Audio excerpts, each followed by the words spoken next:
आप चाहते हैं कि स्टडी आईक्यू के हर एक वीडियो की नोटिफिकेशन आपको मिलती रहे तो आपको स्टडी आईक्यू चैनल को सब्सक्राइब करना है, बेल आइकन पर क्लिक करना है, जिससे आप कोई भी वीडियो मिस नहीं करेंगे।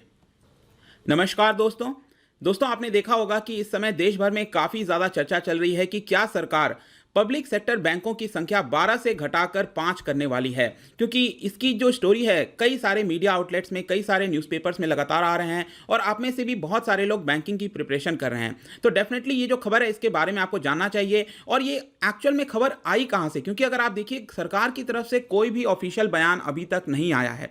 तो इस वीडियो में हम जानेंगे कि आखिरकार ये पूरी स्टोरी है क्या और इसको थोड़ा एनालाइज करने की कोशिश करेंगे। चलिए आगे बढ़ते हैं। मैं हूं अंकित अग्रवाल और अपडेट के लिए आप मुझे फॉलो कर सकते हैं इंस्टाग्राम, फेसबुक और ट्विटर पर। मेरे लेक्चर की हर पीडीएफ आपको फेसबुक पर तो मिलेगी ही, प्लस साथ में आप मेरा टेलीग्राम चैनल ज्वाइन कर सकते हैं by searching Ankit Agrawal official.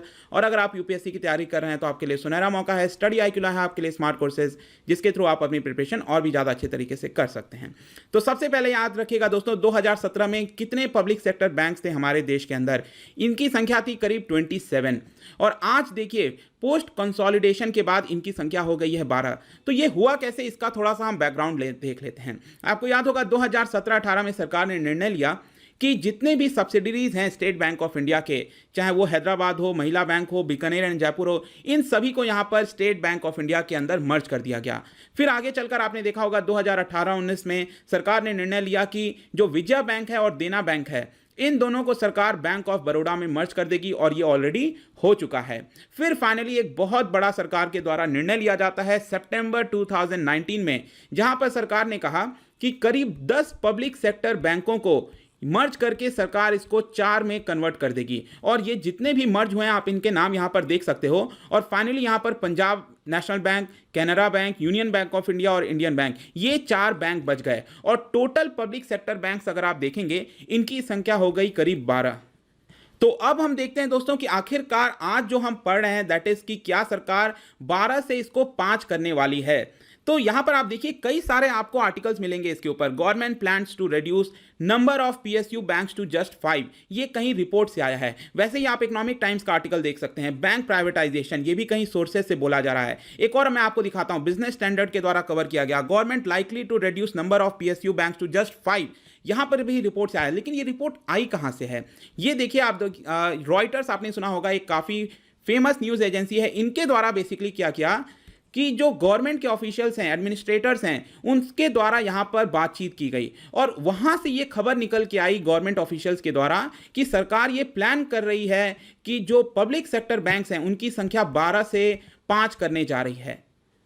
तो सबसे पहली चीज तो आपको यह याद रखना है कि अभी भी किसी भी प्रकार का गवर्नमेंट का ऑफिशियल इसके ऊपर नोटिफिकेशन नहीं आया है। यहां पर सिर्फ और सिर्फ जो रिपोर्ट है वो रॉयटर्स के द्वारा प्रिपेयर किया गया और इसी को सभी मीडिया आउटलेट्स के द्वारा छापा जा रहा है। यहां पर मैं बता दूं कि सरकार का प्लान क्या है। इस पर्टिकुलर रिपोर्ट में यह बोला गया कि सरकार चाहती है कि जो पूरा बैंकिंग इंडस्ट्री है इसको ओवरऑल किया जाए, इसके में पूरा एक तरह से नयापन लाया जाए और यहां पर जो जो इंपॉर्टेंट बैंक्स हैं उन्हीं को रखा जाए। और ऐसा बोला गया कि सिर्फ 5 बैंक सरकार रखने की कोशिश करेगी। और ये किया कैसे जाएगा, प्रोसेस क्या होगा? तो सबसे पहले इसमें यह बोला गया कि जो सरकार का स्टेक है इसके अंदर, अब स्टेक से मतलब यह है कि आप सबको पता होगा कि जब मैं आपसे बोलता हूं पब्लिक सेक्टर बैंक्स, इसका मतलब क्या है? इसका मतलब यह है कि सरकार का जो इसमें हिस्सा है वो 51% से ज्यादा है, मतलब कि सरकार के पास इतना शेयर है, इसीलिए हम इसको पब्लिक सेक्टर बैंक्स बोलते हैं, राइट? जरूरी नहीं है कि ये 100% होना चाहिए। तो यहां पर सरकार क्या करेगी, अपना जो हिस्सा है वो मेजॉरिटी से इसको रिड्यूस कर देगी। सबसे पहले अपना मेजॉरिटी हटाएगी ताकि इसका जो इंपॉर्टेंट जितने भी डिसीजंस होते हैं, डे टू डे डिसीजंस होते हैं बैंकों के, वो यहां पर प्राइवेट हाथों में दिया जाए। और ऐसा बोला जा रहा है कि इन 6 बैंकों पर सबसे पहले सरकार यहां पर अपना मेजॉरिटी स्टेक हटाएगी, जो कि आपका bank of India, central bank of India, Indian overseas bank, UCO bank, bank of Maharashtra और पंजाब एंड सिंध बैंक। अब एक इंटरेस्टिंग चीज मैं आपको बताता हूं कि ये जितने भी बैंकों के नाम लिए जा रहे हैं जहां पर सरकार प्राइवेटाइजेशन कर सकती है, वो सभी अगर आप देखेंगे, यहां पर मैं आपको दिखा दूं कि उनका जो मार्केट शेयर है, उनका जो साइज है, वो बाकी पब्लिक सेक्टर बैंकों के मुकाबले काफ़ी छोटा है। आप सभी देख सकते हैं बैंक ऑफ इंडिया का कितना साइज़ है यहाँ पर, और बाकी अगर आप कंपेयर करिए जहाँ पर एसबीआई सबसे ज़्यादा एक लार्जेस्ट बैंक है हमारे देश के अंदर, ठीक है। तो ये जितने भी अगर आप देखोगे यहाँ पर सरकार ये प्लान करिए कि जितने भी छोटे बैंक है इसको यहाँ पर सरकार प्राइवेटाइज कर देगी। तो बेसिकली सरकार क्या करेगी कि यहां पर सबसे पहले अपना हिस्सा को कम करेगी, और जैसे जैसे ये आगे बढ़ता जाएगा, प्राइवेट हाथों में आता जाएगा, अपना पूरा जो शेयर है वो सरकार इसके अंदर से हटा लेगी और यहां पर कंप्लीटली ये फाइनली प्राइवेट बन जाएंगे। अब ये जो पूरा प्लान है दोस्तों, यहां पर ऐसा बताया जा रहा है, आपको याद होगा कोविड-19 के समय सरकार ने कई सारे अनाउंसमेंट किए थे। उसमें एक बहुत बड़ा अनाउंसमेंट था कि सरकार अलग अलग सेक्टर्स में, सिर्फ बैंकिंग में नहीं, अलग अलग सेक्टर्स में प्राइवेटाइजेशन करने जा रही है। तो इसका प्रॉपर एक प्रपोजल सरकार लेके आने वाली है और इस प्रपोजल के अंदर बैंकिंग के बारे में भी मेंशन होगा और फाइनली इस प्रपोजल को कैबिनेट के थ्रू पास कराना होगा। अब हम आखिरी क्वेश्चन पर आते हैं कि आखिरकार प्राइवेटाइजेशन क्यों। तो ऐसा बोला जा रहा है कोविड-19 के समय यहां पर जब सरकार के पास रेवेन्यू नहीं आ रहा है, पैसा नहीं आ रहा है, तो हो सकता है कि सरकार जो अपना नॉन कोर कंपनीज हैं, वो सारे सेक्टर जहां पर सरकार के लिए उसमें रहना कोई बहुत ज़्यादा जरूरी नहीं है, वहां से सरकार अपना हिस्सा हटाएगी ताकि एक तो सरकार का रेवेन्यू जनरेट हो सके डिसइन्वेस्टमेंट के थ्रू, और यहां पर उस पैसे को हो सकता है सरकार बाकी बैंकों के रिकैपिटलाइजेशन में लगा सकती है। आपको याद होगा कि पिछले कई समय से आप देख सकते हैं 2016, 17, 18, 19 से लगातार सरकार के द्वारा कोशिश की जा रही है कि यहां पर जो बैंक हैं, बड़े बैंक हैं, चाहे वो पंजाब नेशनल बैंक हो, एसबीआई हो, वहां पर ज़्यादा से ज़्यादा उनकी कैपिटल बढ़ाया जाए, क्योंकि जब उनकी कैपिटल बढ़ेगी तो उनकी लेंड करने की जो क्षमता है वो भी ज़्यादा बढ़ेगी। तभी वो जितना ज़्यादा लेंड करेंगे उतना ज़्यादा हमारे देश के अंदर इकोनॉमिक ग्रोथ आ सकता है। तो एक ये पर्सपेक्टिव होता है कि सरकार इसके थ्रू जाना चाह रही है। अब हम दोस्तों थोड़ा सा एनालिसिस पार्ट पर आते हैं। आपने देखा होगा कि अभी तक कई बार सरकार की कमिटीज बनी हैं, इवन जो रिजर्व बैंक ऑफ इंडिया है, कई बार उनके द्वारा रिकमेंडेशन आया है कि सरकार के पास जो स्टेट ओन्ड बैंक्स होते हैं, पब्लिक सेक्टर बैंक्स, उनकी संख्या 5 से ज़्यादा नहीं होनी चाहिए। तो कहीं ना कहीं सरकार एक तो इसकी तरफ बढ़ रही है, दूसरा यहाँ पर सरकार ने पहले ही अनाउंस कर दिया है कि वो आगे से कोई भी मर्जर करने वाली नहीं है। जिस तरह से 2019 में सरकार ने कई सारे बैंकों का मर्जर किया था, वो अब सरकार नहीं करेगी। तो आखिरी यहां पर उपाय क्या बचता है कि उसको सरकार प्राइवेटाइज ही करेगी। अब फाइनली यहां पर एक सवाल आता है कि इसका बेनिफिट और एडवांटेजेस, डिसएडवांटेजेस, तो इस तरह की जो बुकिश चीजें हैं वो आपको हर जगह मिल जाएंगी, मैं उसकी तरफ नहीं जाऊंगा। कई लोग का मानना है कि यहां पर इससे बेनिफिट होगा, जो नेक्स्ट जनरेशन बैंक्स हैं वो होंगी, एनहेंस्ड कैपेसिटी होगी, लेकिन मैं यहां पर दो लोगों का व्यू रखना चाहता हूं। एक है आपका डी सुब्बा राव और डॉक्टर रघुराम राजन, ठीक है। तो यहां पर इन दोनों का मैं व्यू रखता हूं। देखिए डी सुब्बा राव, ये दोनों आपको पता है कि रिजर्व बैंक ऑफ इंडिया के फॉर्मर गवर्नर रह चुके हैं। तो यहां पर जो सबसे पहले डी सुब्बा राव थे, उनका ये मानना है, उन्होंने ये बताया है कि जब बैंकों का राष्ट्रीयकरण किया गया था 50 वर्ष पूर्व, दैट इज 1969 में, तो उस समय एक डिफरेंट एरा था। वो जो कॉन्टेक्स्ट था वो कंप्लीटली डिफरेंट था। उस समय से लेकर अभी तक अगर आप देखेंगे तो जो बैंक हैं उन्होंने हमारे देश की सेवा की है, काफ़ी अच्छा काम किया है। जो बैंकों का पेनिट्रेशन होता है, जहां पर रूरल एरियाज हो गया, वहां पर ब्रांचेस को पहुंचाया है। सरकार की कई सारी स्कीम्स आती हैं, एंटी पॉवर्टी प्रोग्राम, उन सभी चीज़ों को चलाया है। लेकिन डी सुब्बा राव का यहां पर यह कहना है कि उन्होंने क्वेश्चंस पुट किया कि क्या आज भी हमें इतने सारे पब्लिक सेक्टर बैंकों की जरूरत है?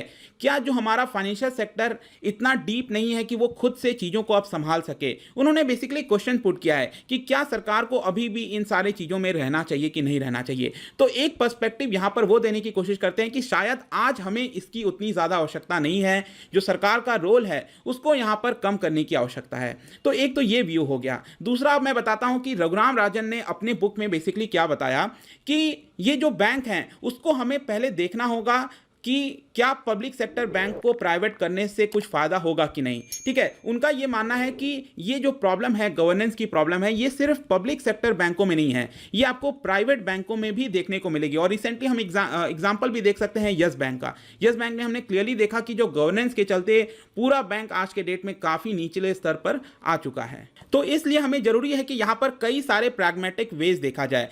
तो यहां पर उन्होंने सबसे पहले क्या कहा कि उन्होंने 3 चीज करने के लिए कहा है। सबसे पहले उन्होंने कहा कि एक दो बैंकों को सरकार को क्या करना चाहिए, पूरी तरह से प्राइवेटाइज करना चाहिए। फिर सरकार को एक दो बैंकों को क्या करना चाहिए, अपना जो शेयर है उसको 50% से नीचे लाना चाहिए, मतलब पूरी तरह से प्राइवेटाइज नहीं करना चाहिए, बट अपना जो शेयर है उसको 50% से नीचे लाना चाहिए। और सरकार को जो गवर्नेंस है बाकी पब्लिक सेक्टर बैंक पे उस पर देखना चाहिए, और फिर सरकार को इन तीनों को कंपेयर करना चाहिए और जो सबसे बेस्ट तरीका लगे उसकी तरफ जाना चाहिए। ऐसा रघुराम राजन का कहना था अपने बुक के अंदर। आई होप दोस्तों कि दोनों साइड के जो व्यूज हैं अब आपको पता चल गए होंगे कि एग्जैक्टली हम किस तरह से यहां पर आगे बढ़ सकते हैं। और लास्ट में जाने से पहले मैं आपको एक और एंगल बताना चाहता हूं। देखिए, आपने देखा कि इस समय जो कोविड-19 का पूरा सिचुएशन है, इसकी वजह से हो सकता है कि आगे आने वाले महीनों के बाद जो बैड लोन्स हैं, एनपीए की संख्या है स्पेशली पब्लिक सेक्टर बैंकों में, वो आपको बहुत तेजी से बढ़ते हुए देखेगी।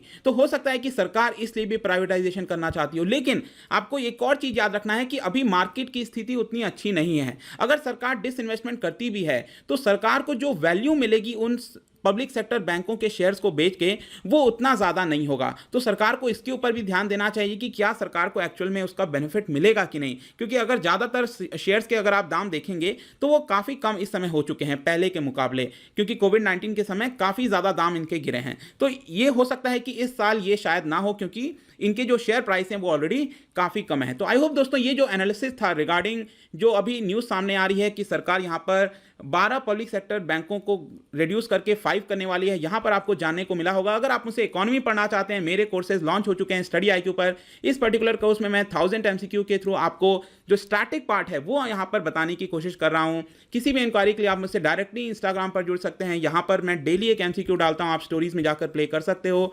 मिलता हूँ आपसे next time. Till then, thank you very much, see you soon.